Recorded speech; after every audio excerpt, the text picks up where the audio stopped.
we're officially recording. Today I'm talking with Brent Attaway. What's up, Brent? How are you doing? Hey, what's up, Kyle? Doing well, man. Good, man. I'm excited to talk to you. You've been someone you caught my eye because you post a lot of like value on Facebook, but you're one of the few people who actually posts value with like out any like strings attached or without any like ulterior motives. It seems, at least, where you're kind of just one of those good dudes who's crushing it and you're trying to help other people crush it.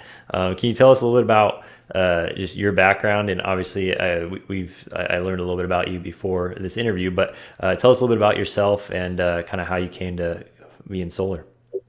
Yeah. That came to, well, about myself. I'm from Utah. Park City is what I claim. I grew up in Utah, though.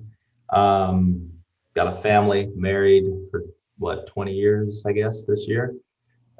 Two boys, 15, 12, and three boxer dogs. There's my personal background. There you go, man. Been in That's business for most of my life. I would say since I was about 18, and always had my own thing going. Had a few W-2 jobs, but not many. I think two official ones, and then maybe three, and that's it, man. I mean, that's the real nutshell version.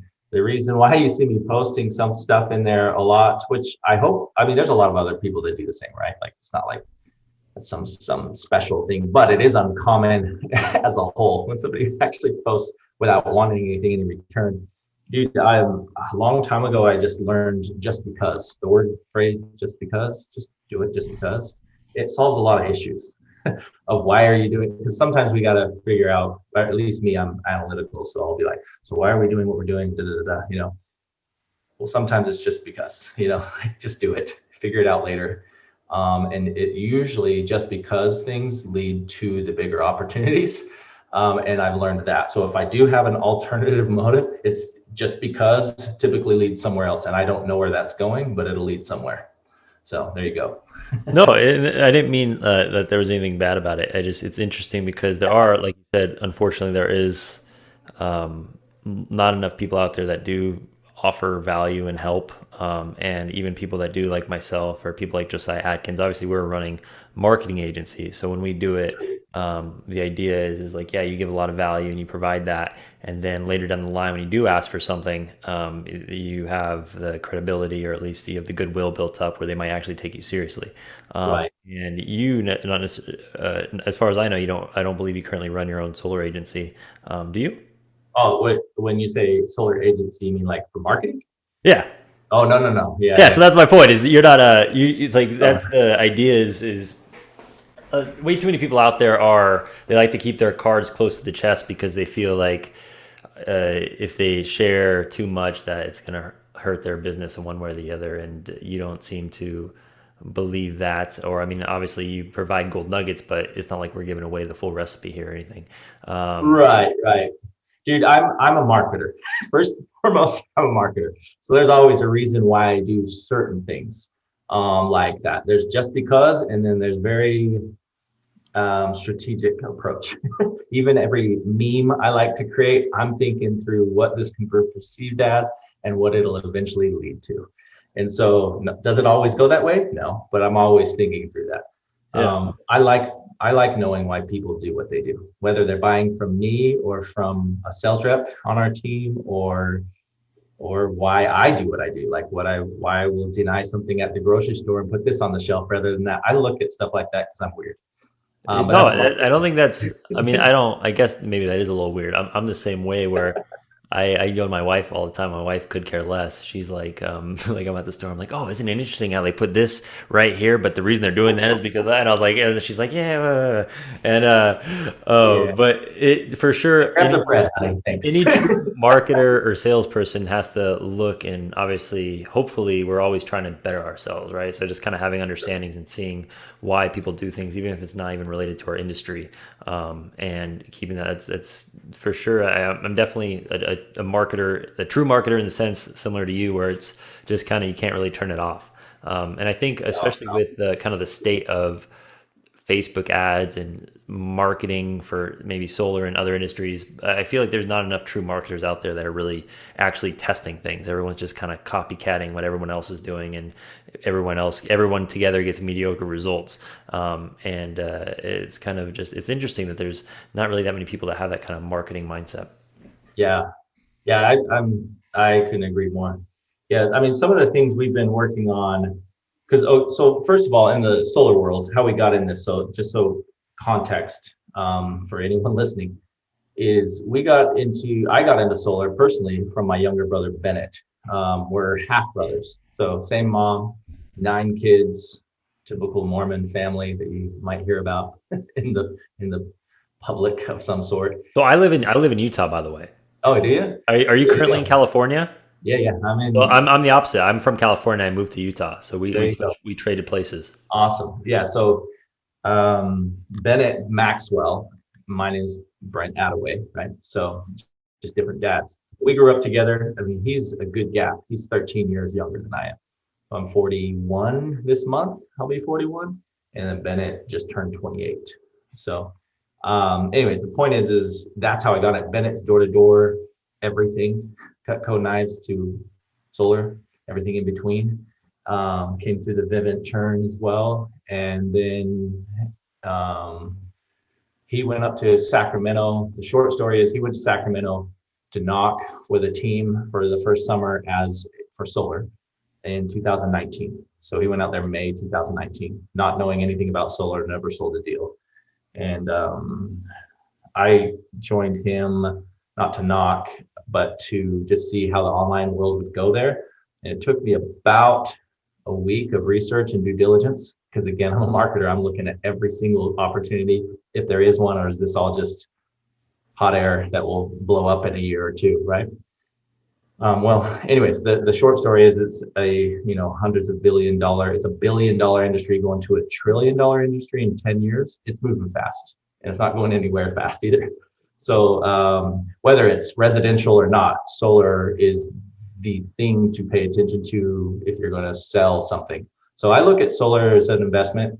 I'm not a salesperson. I'll sell shit out of you. I mean, I will. That's fine with me. But I don't look at it like that. I'm not here to sell solar. I'm here to build a business. I'm here to invest. I'm here to make it work and see what happens in 10 years. The first approach when I got it with Bennett was, let's see what happens in the first 6 months, because I'm not going to waste my time. I already had clients. I did consulting. So the other background is all marketing consulting. At the time, to be a consultant and get paid more to tell somebody what to do than to do it for them, you have to do the done for you services for years, for a decade. Once you get over that, then people just say, hey, could you tell me what to do? And then they pay you to do that. So that's what I had come out of. I had a funnel agency before. They were called funnels, right? So before ClickFunnels existed, before Russell ever got together with his partner and did that, right? So that's what I was doing in the background there all the time. That's all I've been doing. So as a marketer, if anyone in sales listening to this, and especially in solar, the things you say, you guys understand the things you say and what you say has a big difference, right? So how you say it, the timing you say it, everything. It's not just the words. And you can ask your spouse that. It's not what you said, it's how you said it, so the understanding that with your prospects, and actually the text messages, the emails, the voicemails you leave, so the digital follow-up world as well, not just the knocking side of things, it's a massive difference. I know that hands down, because I've written enough copy, written enough long form sales letters, the one that you scroll through forever. It takes 8 weeks to write them. And you're doing that all the way to building the landing pages and figuring out should the video stick or not. I mean, weird things. That stuff doesn't matter that much, the little technical things. What matters is did it get their attention with how you said it, and are you using it at the right time when they're actually paying attention? That's what matters. So did you get their attention, and are they paying attention? So I sit there and look at all that stuff, and what this has to do with how I got into solar is no one was doing it well. So I was like, this is prime time. So $1 billion going to $1 trillion and no one's figured out how to market it, I'm in. So And one of the things that you kind of alluded to in a way is that it's a relatively easy sale compared to a lot of other industries.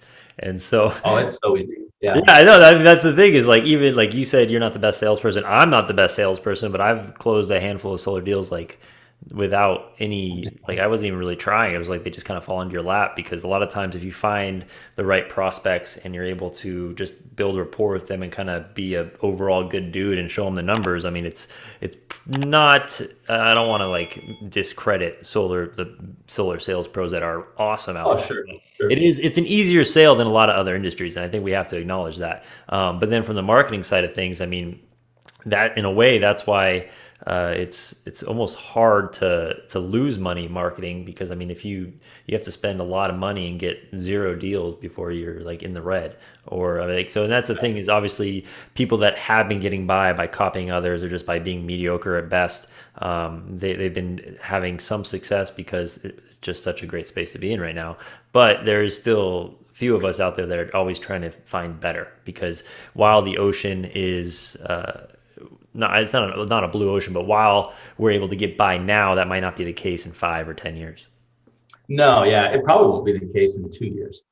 Is my prediction. 2 to 3 years is where there will be a few companies that finally start standing out. Kind of like, you know how where do those big conglomerates that like Sage Energy or something like that? Is that one? What's the one that they're everywhere when it comes to if you just Google, they're SEO friendly.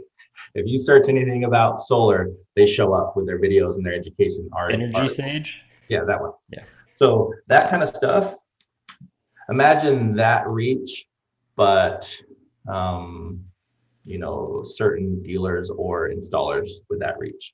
That's what will start happening for probably about 10 companies in the nation, and they will stand out quickly just because they'll figure it out. And it doesn't mean that's the only people that are going to get the deals. It just means that's when customers will start saying, that's false, that's true, as soon as companies run with the right stuff. And that's why you see all these Facebook groups. I think it's hilarious. It's entertainment for me at this point when we get in those groups. I think it is for most people in there, right? In the solar groups I'm talking about, where people get really disgruntled over the advertising chaos happening. All the saying free in your ads is ludicrous, like, and okay, fine. Besides that argument, dude, it's advertising. Like, get over it. Like what? Yeah, I mean, you have to bend the truth, or you have to exaggerate. It's a very fine line. But I think the key is that what we're talking about with those things is like that's the hook, right? Like that's what you're talking about when you have to grab people's attention. Like that's probably the most important part. And the rest of your sales page, while that's important, if you don't grab their attention, it doesn't matter. And so having whatever it is and then having a plan to be able to bridge the gap, that's all that really matters. So yeah, I always find it funny when people get mad. Oh, they're just saying no cost or they're saying free. And it's like, well, okay, but if you go in there and you create a post about the specs of the solar panels, let's see how well that does. Well, even then, Kyle, it's like this, like ask them what their door approach is, because 99% of the time they're a direct salesperson of some sort. They don't run ads. And I don't mean you or I or anyone that's legit of any sort that knows advertising or marketing. It's not like we're out there trying to deceive people. Yes, there are those ads. I'm not talking to those. Okay, I'm just talking about you're testing certain phrases within ethics, trying to figure out what hooks people, right? You're not doing false advertising. You're following rules, all that fun stuff. Okay, great. Now that we're on the same page, well, you ask them what their door approach is, because we have a door knocking team too. So I hear the door approaches all the time, trainings, all that. They don't lead with, hi, I'm here to sell you solar. That's the last thing they lead with. The last thing. They talk about net metering. They talk about this program, this free program that the government really, like not just ours. Everyone has their version of that. That's called a hook, people. That's what you're doing. Yeah. If you led with solar, you're screwed, especially in California, because they've already had solar jammed up their throat for the last how many years on the doors. So you have to hook. Well, look at it advertising, and when people are scrolling through their thumbs, do you think we're going to get anyone's attention like that? Hell no. You have to interrupt them somehow. It reminds me too of this. It's a photo. I don't think it's not a meme, but it's a photo of it was Michael Phelps at one of his Olympic runs, and he was in first, and he was almost at the final wall, and the guy that was in second was behind him, but the guy in second was watching him, and instead of looking forward like at the race. And Oh, it talks right. about, and so like that's kind of my, or what you see a lot is everyone's freaking out or worried about what everyone else is doing rather than just kind of focused on finding what works for them. Because like if you Yeah. don't want to do that, you don't have to, but it doesn't mean that what they're doing is wrong. I mean, if they, because typically when you want to run an ad like that, if you have a good appointment setter, they're able to address it and kind of clarify it within the first 10 seconds of the phone call. And then the homeowners, oh yeah, that sounds great. And then at that point, I mean, there's no actual, I mean, there's no deception going on. And yes, No. there are companies out there that um, are maybe deceiving people a little bit more, but for the most part, I mean, it's all, that's all marketing is you have to find the message that connects and that is going to grab their attention, and then you have to be able to have the approach and the conversation to bridge the gap. And as long as you're doing that, I mean, there's no real deception going on, because if I get a new bill that's the same or less than what I'm currently paying on electricity, yeah, I consider that no out of pocket cost, wouldn't you? And most homeowners would probably agree with that. And Right. that's the big thing. So I'll tell you, this is a good test for people to understand. If you haven't run ads or if you haven't thought about this, if I hit 1,000 leads that actually applied and said, went through my little, everyone seems to have their at least qualifying survey, which is good. You should or have that. Facebook lead form for the Yeah, or that. Yeah, something that says, do you own your home? How's your credit? And what's your house like, basically, right? right. Um, they go through that. Let's assume those are the leads we're talking about. Guess how many people remember the offer that was shown to them on the ad? If there was 1,000 of them, I would tell you less than 25. So the fact that you're worried about the ad, not that you should use deceiving stuff, I'm just saying, if you think they're paying attention that much to whatever you said, it's not that. Something hooked them more subconsciously than anything, because they can, and the proof is if you ask them, so how did you hear about? Well, it's something on Facebook, and then that's all they've got. They don't remember. Give them 20 minutes, and they have forgotten. So like and even 10 minutes or 30 seconds for some people, they're like, I don't know, I just clicked on something. Frankly, those are bad leads anyways, because they're just clicking. Yeah. So you want somebody who kind of remembers what they're doing. And what's funny to me is that, anyways, we can get off that topic, but there is value behind that, meaning they don't care about you. They don't care about their ads. They care about one thing. They care about, are you going to save them money? Mm-hmm. Very few people are you going to save the world with the economy, or excuse me, the clean air, eco-friendly, whatever. So that's fine. That's cool. I hope they do. But most people, how much are you going to save me? I was about to use explicit words, but yeah, like, come on, bring it. You know, like that's all they care about. They don't care about Kyle on the other end. They don't care about he threw an ad in here and the video had this cool whiz bang thing. And that, oh, did you see the little button, how it clicked and then it's the slide on that? Man, that was not who. Yeah, only the weirdos like us actually notice those They things. don't care.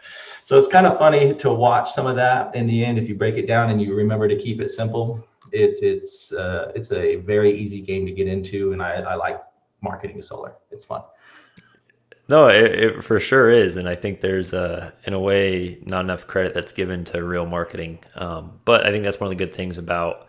Well, I don't want to say good things, but that's one of the advantageous things being a marketer moving forward is as things become more challenging, you're going to have to be a real marketer if you want to maintain success.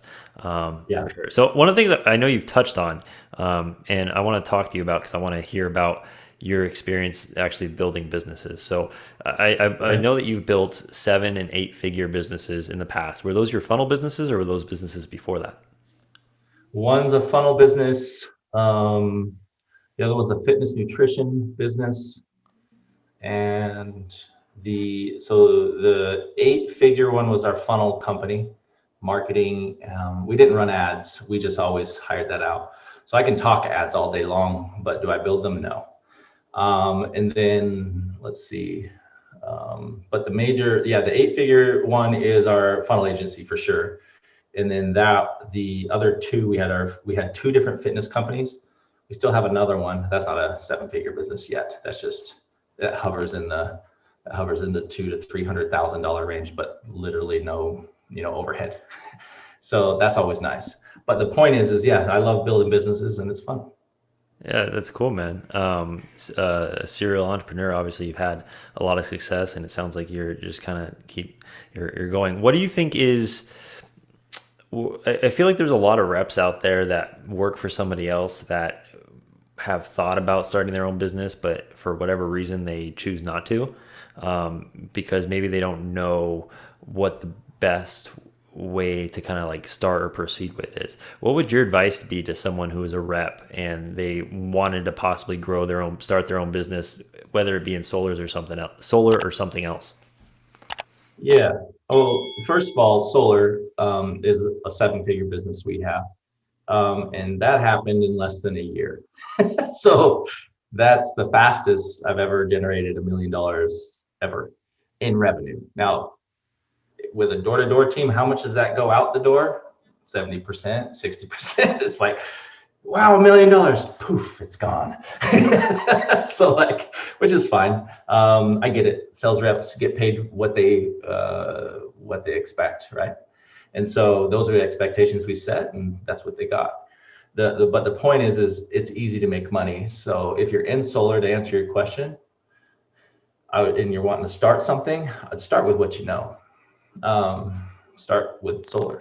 So if you're sick of it and you want a change, and we can talk about that in a second, but if you're in solar, it's more, let's say a common one. So a lot of our reps, I was just talking to one of our reps this morning, who's on our inside sales team, we call it our virtual sales team.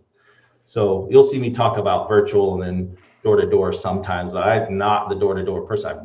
I've knocked for Jesus is how I put it, because I grew up Mormon and went on a mission. So I sold Jesus. That's as much as I've sold on door-to-door, okay?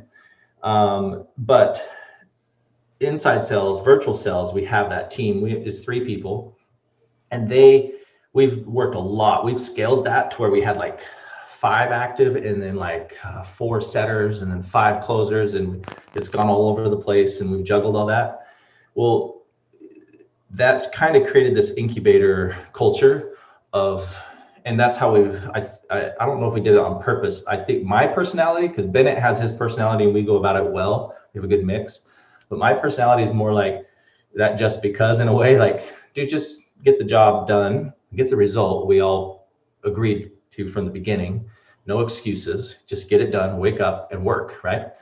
That's expectation. But 2, when you're looking at going out on your own, is can you find a place that will allow you, not our place, this is not a recruiting pitch, okay?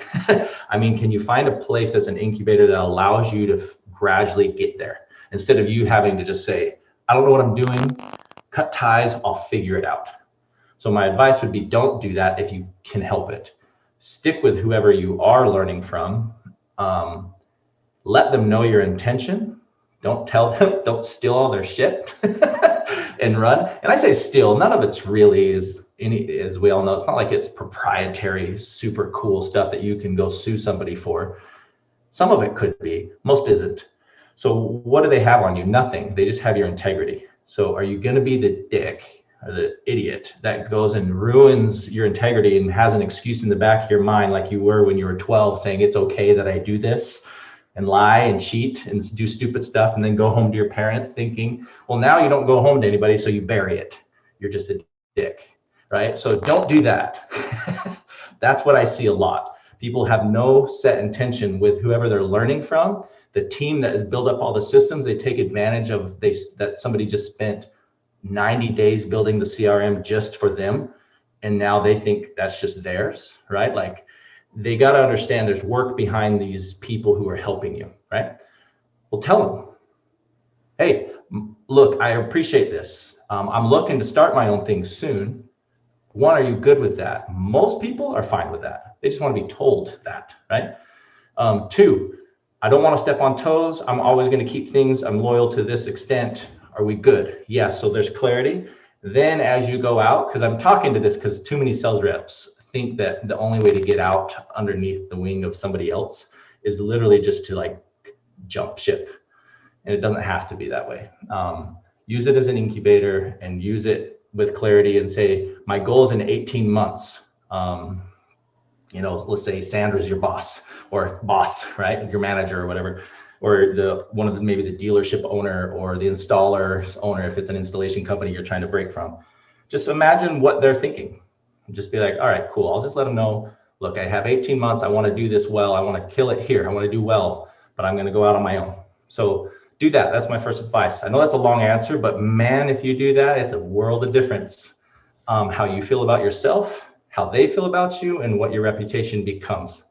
And the security provides that you have a current situation that it's not really falling back on because you're still there and you've been there the entire time, but it just gives you a little bit of security that you can kind of slowly figure things out rather than jumping ship and basically getting thrown into the deep end without knowing how to swim.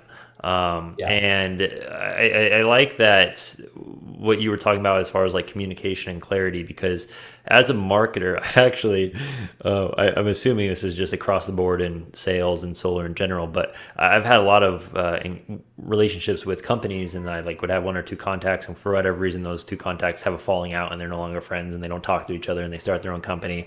And it happens way, way more often than it should. And my assumption, I guess my educated guess would be a lot of times that seems to happen because maybe there isn't that open communication where everyone's more quiet than they should be and they don't want to discuss the specifics, or there's something wrong or something that they're upset with. They don't actually talk to the other person about it. Kind of like being in a relationship. I know that you've been married for 20 years, and obviously anyone who's been in a relationship for more than a week knows that without communication, those little things just kind of fester. And I think having that clarity, but also realizing that the people on your team don't necessarily want to keep you down. They probably want to help you grow and achieve whatever it is that you want to do. But if you don't tell them that, they have no way of being able to guide you. I'll tell you this, just to that point real quick. If they're a jackass and you know they're probably going to respond from their past history, that's on them. But you don't need to go behind anything and do it. You just let them know. Look, I've got 60 more days. I want to do well here. Here's the intention. So it doesn't have to be, I said 18 months. Like rarely does somebody come with an 18-month plan. So that's a bad example. It's like they're itching, right? And now they're like, I want it now, right? Especially a salesperson. So it's 60 to 90 days. Give them at least a plan. And if they're cool, you're going to get a cool response. That's great. You don't always have to have that though. Just because you have a jackass for a boss of some sort does not mean you get to skip out and be the jackass as well. It just means let them respond how they always respond, like a mean drunk or a mean person that's drunk responds meaner, right? So just because your boss is a jackass, you know that you put that thing, you're going to hit a nerve that you're leaving, no matter what you've done to make it easy for them, okay? So just be ready for that. I don't know what else to say. But what's nice is what's going to happen is they're probably, I'm probably thinking this, they're probably thinking that anyways. And so a good boss or a good leader is actually glad you just told them, because it's in a way, it's weight that was just lifted from them. It opens new doors for them and they get to train fresh blood and they like it. Like when somebody tells me that, for me, I don't love it. First of all, I don't love knowing we just spent 12 months, 6 months, 3 months training somebody and getting them up to speed. And they're like, hey, I got a plan. I don't love that. I'm not like, yay, good for you. I'm more like, cool, thanks for telling me, how can we help you? And what happens is as soon as that conversation happens, my mind starts cranking on how I'm going to replace, and it gets exciting, right? And so it's not like they're just gonna boo-hoo you. Because I do think that's why people don't go out on their own. Like this topic, they're scared. They don't know how they're going to tell it. They might lose their commissions because, the whole, I have 10 bills through them still right now. I got to wait for the right time so I get paid on the back end of these deals. Just be cool and you're going to get paid every time. So, yeah. Yeah, I think, I think more people just need to be cool and chill. It kind of goes back to that, what we were talking about earlier, where everyone feels like if they share too much, then they're gonna their business is gonna suffer. Like if this person's leaving, they're gonna destroy you or become your enemy, and therefore people as soon as they hear that, they try to cut ties right away, rather than trying to milk the rest of the relationship and try to make it obviously beneficial to both everybody. So my next question for you is actually, because I know you have been mentored by a lot of great people, and even I believe Frank Kern as well. And you kind of experienced that mentor-mentee relationship. And so my question for you is, what if there's a sales rep who's kind of in that situation, but maybe they look around and they don't think that, they don't believe that the company that they're with provides them with the right mentor, the person that's going to be cool about that. What would you recommend for them, and how would they go about finding a mentor? Dude, so first thing, resource. I just downloaded on Audible 1 Minute Mentor, I think is what it's called. It's the 1 Minute Manager, same people. 1 Minute Mentor, great book. I've just listened to it, and it's pretty simple. The first, I'll just say that that's the resource. Read that. It actually, if you want to be mentored or a mentee, if you will, then it helps you. It helps you see it from that perspective. And if you want to become a mentor to somebody, or you just want to be a better mentor to somebody, it helps you there too. Great book. Okay, so to that question, that's funny that you just asked that, because I just started listening to that 3 days ago. The easy answer is, if you're asking, like, let me make sure I understand. If they're not feeling like the current spot they're in is the best spot to be mentored, if that's their goal, to have a better mentor, how do they go about it? Or what's the question? How do they leave, or what? Yeah, so I apologize. My 2-year-old's banging outside my office. The question was, I guess, well, those two things is, number one, if they're in that situation and maybe they don't have that cool manager who's going to be okay with it, how should they proceed with kind of building their own plans? And I'm assuming in that situation, you'd probably want to find someone who can be a mentor, even if they're not within your company. But the main question is, like, how would someone who if they're in their organization, they look around and they don't really see any person who is a potential mentor for them, how would they go about finding one of those people? Become it. You're never going to hear me preach law of attraction stuff. Okay. I believe in it. I like it, like yin and yang, and you do this, it comes back to you in some shape or form. Fine. But I do believe if you want things to get better, you have to become better. That's how you get it. So if you want a good mentor, start looking to mentor somebody else. Even if you don't call them, hey, I'm mentoring this person, start helping somebody that could use the help. You don't have to be way in front of them. You need an arm's length in front of them, okay? So you don't have to be great, just be decent.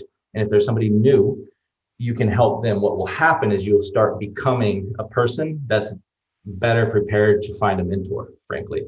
In my experience, they usually fall in your lap when you do that. So you put some effort into it, and it is well thought through. You literally, I want this, write it down, and here's what I'm going to do daily to get a better mentor. But the first thing I would do is start mentoring, start helping, and use that just because thing. Look, I know Eddie's been struggling over here. I'm just going to start helping him. I'm just going to reach out to him every morning. Hey man, check out this video on YouTube. I just checked out. It helps me get out of the car when I'm knocking doors. Or hey man, check this out if you're on the doors, right? If it's inside sales and virtual sales, hey Susie, I know we've been chatting about, you were asking me some questions about what do you do with these new leads that don't seem that hot, they're not responding. Here's a text I always send to them, try it out and let me know what results you get. Like, just doing that starts the relationship, and then it actually, you find your mentor after that. But it does take a few weeks of consistent being a good mentor. Does that answer your question? Yeah, no, it really does. And I think you hit on a bunch of super important points. Number one, in order to be a good mentee or find a good mentor, I think it's important to be a good mentor to others. I also think not enough people lead with value, where rather than looking at someone and saying, wow, like, hey, I want to be, can you help me? Rather than like looking and approaching it like a handout, look for ways that you can help them and develop that relationship. I also think there's too much that's maybe tied to like the official like mentor mentee. Like for the most part, you should be able to form relationships with people that and they don't even have to necessarily know that you view them as a mentor. You view them and you're watching them and inspecting everything that they do because you want to be more like them. But it's more about just surrounding yourself with those types of people and providing value to them. Because like you said, I think it's something that typically will happen more organically than not. And as you provide value and you kind of learn from them, I mean, just being around people like that can be insanely valuable to someone who maybe doesn't find their way. So if you're in a company and you want to go out on your own, but you don't feel like you're ready for it, maybe that's at the point where you do look for other opportunities that are external, or find companies or individuals that you maybe would be able to learn from and that would be able to teach you. But no, I think you answered that very, very well. And then another thing too that we touched on was read books. That sounds silly, but it's true. I mean, there's a study that was like, oh, the average CEO reads 52 books a year or something, and the average American reads one. I don't know how accurate that actually is. I would assume it's pretty drastic though, no matter what, that CEOs read more books than other people. And especially if you're in a situation where you don't feel like you're getting that mentorship, you got to find a book or an author or a speaker or a course with somebody that is kind of doing what it is that you hope to do, because you can learn from them that way. I don't think it replaces like hands-on experience, but I think it's a lot better than just sitting there and wishing that a mentor would appear. I got a story for you. Good? Can I share it? Yeah, of course. This topic, hopefully it gives value to people. Two things. One, my first mentor ever was Jim Rohn. Never knew the man. He's dead. Okay. He's Jim Rohn. You can look him up, but I don't mean Jim Rohn, R-O-H-N, the dude, there's a really crazy radio guy. I guess there's a guy out there, his name's Jim Rohn or whatever that's called. I forget how he spelled it, or Rome, R-O-M-E or something like that. But Jim Rohn, you can look him up. He was like Tony Robbins' mentor or whatever else. You'll hear me say quotes when I don't even know I'm saying it. I've listened to his audio and tracks when they were on CD or tape, then CD, and then now, just digital, at least 400 times, at least. Like, I mean, I'm talking, because it's been, guys, I'm 40 and I started listening to him when I was about 22. So like, and I don't ever stop. At least now twice a year, I just say, okay, it's time to listen to Jim Rohn again. And it's like just reprogramming my brain, because the things he teaches are timeless. You can't lose learning them. Doesn't matter. Has nothing to do with technology. Okay, so there's one. My greatest mentor that's him. So Jim, if you're listening, right? Thank you, right? So there's that. The next best, now here's the story though. As I'm going about that and I'm looking to better my business in funnels and marketing, I was studying Mike Koenig's, and then Koenig's, I guess is how you say it, but he's like a video guy, old school video marketer guy. He doesn't do it anymore. And then I got introduced. I had a coach at the time. So here's the interesting thing. I'm looking to improve. Watch this trail. I had a coach. I had a sign company, a printing company. That was not a 7-figure business. Almost. It was like $600,000. So not even almost, just barely $500,000 a year, right? Sign printing, like wide format printing, vehicle wraps, things like that. I'm doing that. I get a coach because my brain is going crazy. I'm 24. It's the first business I've ever ran with employees. And I felt like I was focused until I got employees. And now it's like boom, boom, boom, boom, boom, boom. And I didn't know how to manage, and I was learning that. So got a minute, like constant. And so finally, I'm like, I got to hire this person I met through a networking group where I went to get business, but he was there to get coaching clients. His name's Dave Crenshaw. You can look him up. He's all about focus and business and all that stuff. And he wrote the book, The Myth of Multitasking. Well, this is in his beginning years. He wasn't anything then. Like, he just wrote that book. He has like several like best-selling books now. So this guy's coaching me. I'm looking to improve. And he recommends Mike Koenig's. Then Mike Koenig's, I'm watching his videos, and he starts talking to this guy named Frank Kern. So I'm like, cool, man, these guys are crazy weird. Because I'm not like that. I grew up in Utah County. So anyone that's familiar with that, like, it's the most structured, boring place to grow up, okay? And I don't mean it's a bad place to grow up. It's just not dynamic. It's not California. So like, you see one type of person there, that's about it. And so, or one style of culture. So that's all I was used to. So just seeing Frank Kern even like talking how he talks And at the time he had surfer hair.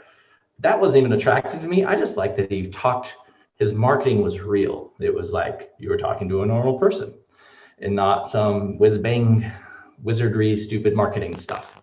That's where I got started learning this.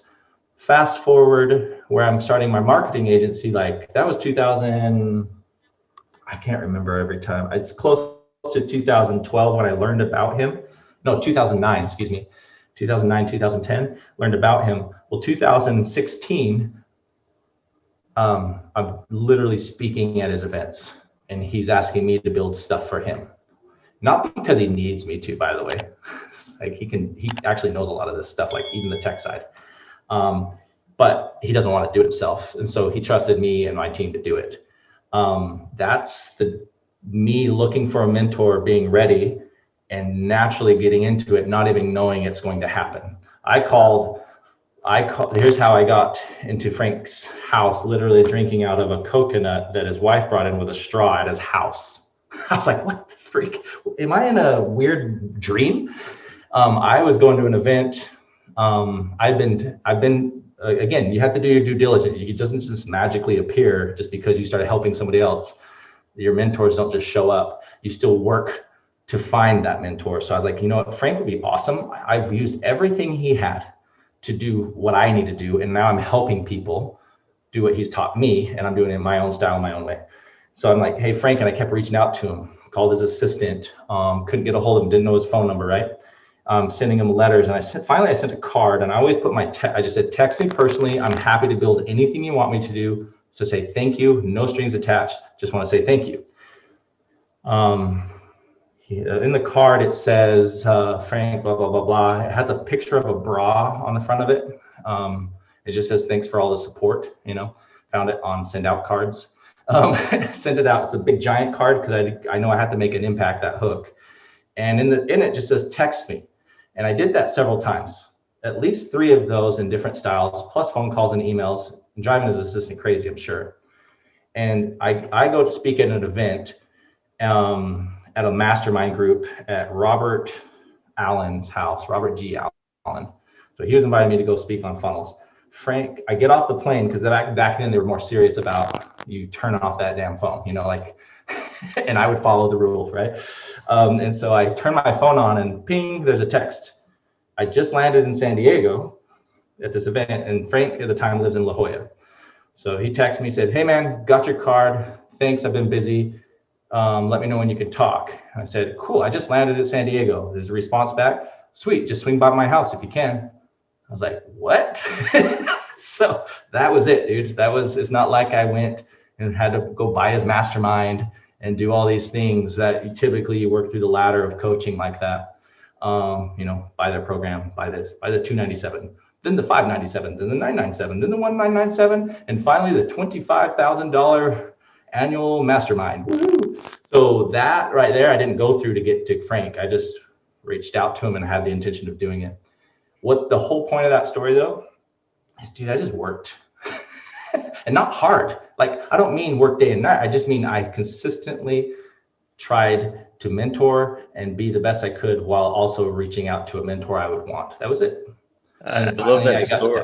I love that story because it's going to be an awesome transition to what we're about to talk about. But I love it because number one, with the big card, you're talking about all these, like the card, the image on the card, the way it was written, like everything was designed to stand out, right? And that's, once again, you're talking about people that are busy. They're getting 50, hundreds of cards a day. They're getting emails, they're getting phones. The chance that they're actually going to take their eyes off whatever they're doing and look at what you sent them are minimal unless you find a way to differentiate themselves. So like one of the things I've heard from people is I forgot what it's called, the package with the unordinary, like an object inside that makes an envelope look all funny looking and makes them wonder like, what the hell is that? And sending them something that's really, really going to stand out.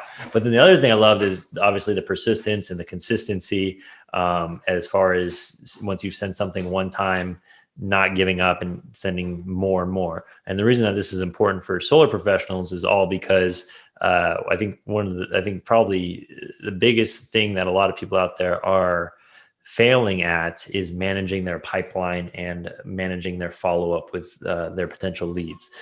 Too many solar pros that I talk to, and I talk to a lot of them, And I work with a lot of them. And one of the biggest things that I have to condition them to is to not give up on leads like in 48 hours. They basically, if they don't get a lead on the phone or they don't reply to a text message, they just assume that the lead's completely not interested and they want to abandon the lead and get rid of it and wait for that next one. And I'm sure as a marketer, I'm sure you've encountered that too. But for sure, the focus of managing the process and being consistent with your action, when you were looking for a mentor, that's the type of kind of mindset and approach that's going to be necessary for people to get more out of their leads. And especially when you're paying for online leads, you want to make sure that you get the most out of it as possible, because don't waste money. So let's talk about managing and working a pipeline. What is your what is your philosophy? And if you're talking to someone and they need help with that, like what kind of recommendations do you give them? Keep the pipeline simple. Use a CRM, not a spreadsheet, and definitely not the notes on your phone. And you can skip past the spreadsheet and go straight to a cheap CRM, if not free one. I think like there's a few out there that give you at least the basics for free, even if you're a single rep. I'm talking here. It's about discipline, and so many people preach the discipline of in the marketing world, online marketing world, it's the discipline of calling them within 5 minutes and doing all this, which by the way is like old statistics. If next somebody tells you that, and if you're still in that thinking, ask yourself where you heard it and when. When's the last time that stat was pulled out? Because it's all based off of 2015 or earlier. And how many people don't use their phone for answering it anymore since then? About 90%. You're gonna get the damn voicemail. So stop calling people thinking that's the one all be all, okay? There's the first thing. So your pipeline, when you're doing all that, sorry, I get distracted by that because it's a pet peeve, obviously, when people say, you gotta call in 5 minutes. I was like, yeah, I'll text them. So like the pipeline you organize in a very simple way. Inside sales, if you want me to speak specifically to that, I mean, I'm building out our pipeline right now, releasing our new pipeline for this, like for our team. So like we have our inside sales pipeline, and I just built out our door-to-door pipeline, two different monsters, right? Inside sales is a longer pipeline, is the simple way to put it. But when you build it out, just think in terms of this. You're getting leads, you're qualifying them, and then you're getting appointments. And then those appointments need to show up. And then when they do show up, they're either closed or not. So there's these little gaps that you have to follow up. Now, ideally, you get the lead, you set the appointment, they show up and close. That's rare.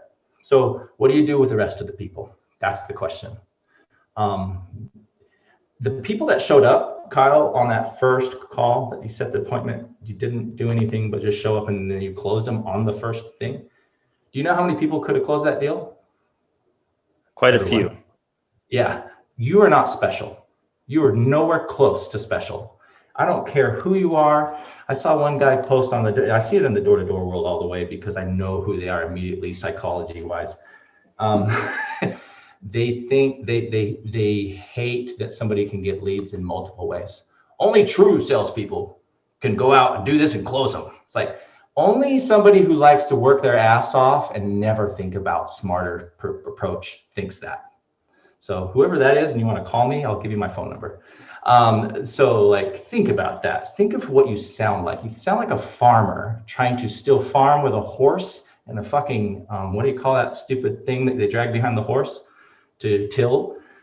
Like, you're telling me you're better because you can do that. And I have this automated machine over here just doing, I don't know how many acres more in the same hour. Like somehow I'm bad because I'm better.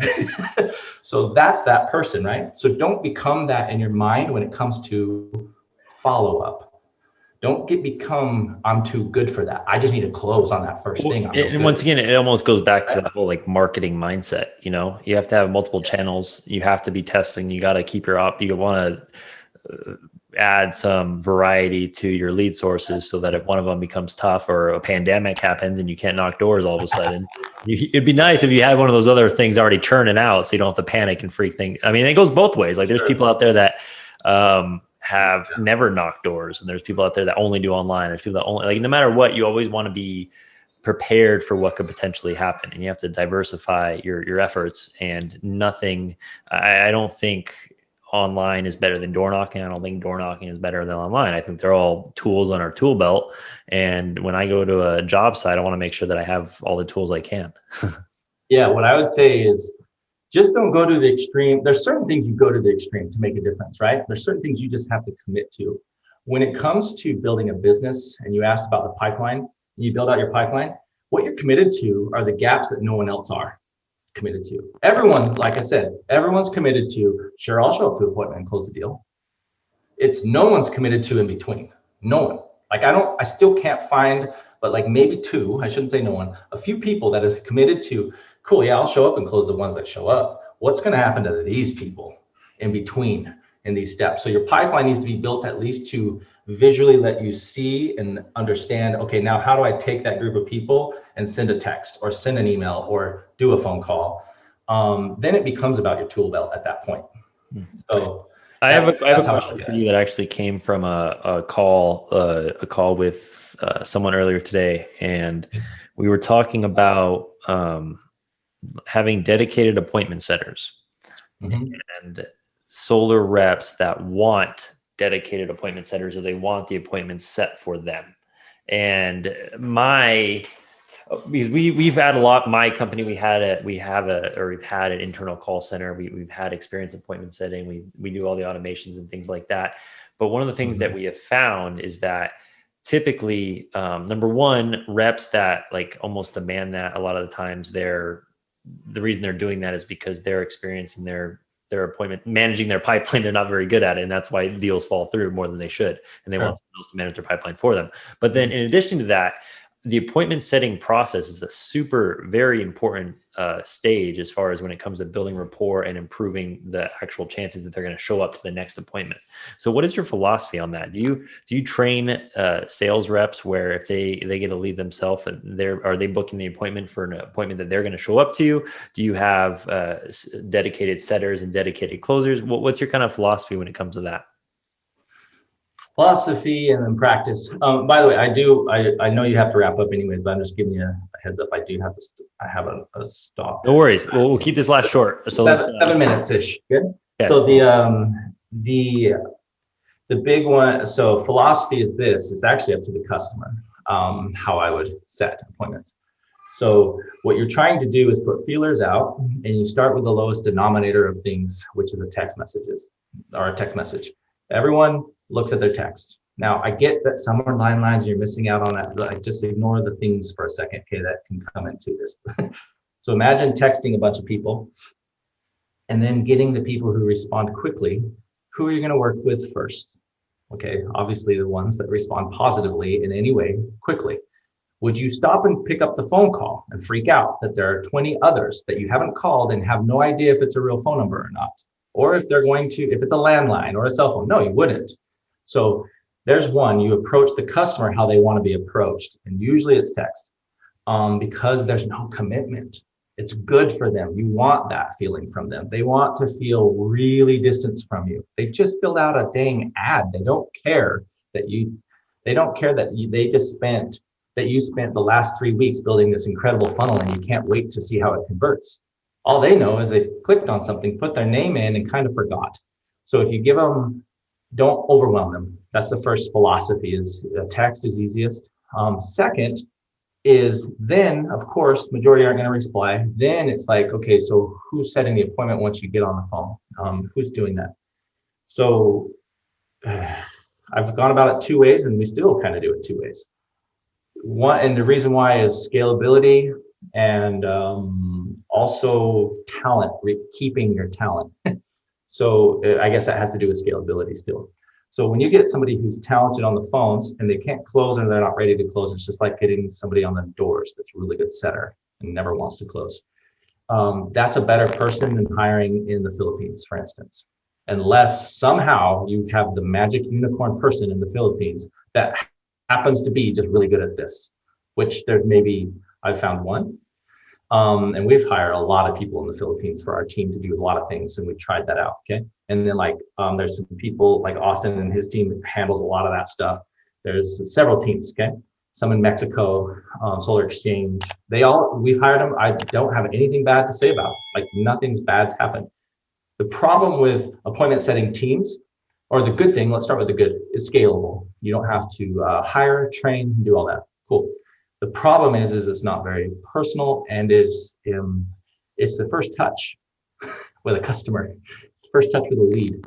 And so the more understanding you have of the language of the little, what's the word where the little the slang in a text message matters. Now I know that's the great thing about text. You can give templates to people, but when somebody replies, you have to kind of know how to work around that in a real people language. Not great, I will get back to you, sir. None of that. You will immediately. I teach my guys. There's cheese. I learned this from Dean Jackson. If you smell and act like a cat, they are the mouse, and you have cheese. If you show those whiskers, they will run. So you cannot show whiskers anytime you're giving them cheese, ever, until they finally get that you're there to serve them. They're looking for whiskers. They're scared. So the only thing you can show is cheese. So the point is the setters, when they're doing that matters a lot, because as soon as they're looking for something, this is still the beginning of the relationship. They're looking for the thing that's going to make them run. They're not looking for reasons to stay. That's obvious to them. Does that make sense? So that's my philosophy behind it and how I would go about it with setters. Yeah, no, I think it makes perfect sense. And we talked about this a lot on the podcast before, because I think appointment setting is probably one of the most neglected parts of the whole sales process. And number one, I mean, it does depend on the leads as well. Like if you're getting high quality, super qualified leads from YouTube ads and you are getting them for $100 a piece, but they're sitting for an appointment 33% of the time, those type of leads you don't necessarily need a call center for. And I probably would even say you don't even want to use a call center for, because you don't want one single accent slip to be the reason that one of those valuable leads walks. And so it depends on where they're coming from. And then the other thing too is it's all about rapport. It's just hard for someone the second that they start questioning their decision before their appointment, and they're going to say, oh yeah, I talked to Steve yesterday and Steve was awesome, and now I have an appointment with Kyle. Like they have no connection to Kyle. No matter what, that person can be the best hype man in the world, but it's just so much easier for them to cancel when they haven't actually talked to the person that they're meeting with yet. But awesome, man. Tons of value. I appreciate your time. I think that everyone else is going to appreciate it as well. I know that you had something that you wanted to give away to people. So we'll put the link down in this video. Can you just tell them about the magic text and tell them about how they can go about getting it? Yeah, I've actually posted this too. I just noticed people don't look at it. So I'll say that I don't even have it memorized. This is a template. I think I have it memorized. It'd say something like this. This is I'll give you the context. How about that? Because then you know if you want it or not. Okay. I promise to totally spam you after you opt in for it. So just play with it. So what this context is these are the people who you haven't followed up with, which is going to be most people that's listening. You can take that list of people, let's just say at least 12 weeks old. Okay. 12 weeks, they're interested in whatever you're offering. This will work in any industry. And you simply say, you send this text out and it'll get responses quickly. It's engaging, it's non-intrusive, it's assumptive, it's all the above that you need. But the important thing is it starts the conversation over again. And the important thing is it's the timing that you send it, because you need time to go by for this to work.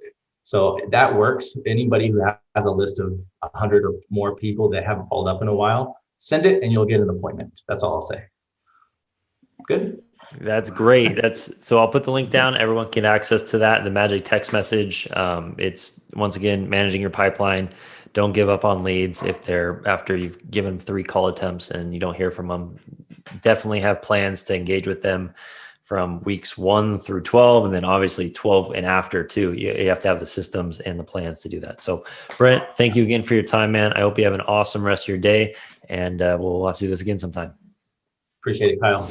Wow. Thank you so much for making it to the end. That means you're one of the dozens of our biggest supporters, which in this case really just means maybe you're just the people that didn't hate it, but still, I greatly appreciate it. While you're still here, hit that like button, hit that subscribe button, drop a comment down below, leave your thoughts, and we would greatly appreciate it because it's going to help our channel to grow and to become bigger, so that we can help more and more solar pros to grow their business. So once again, thank you. Make sure to stick around, and we look forward to creating more content for you very soon.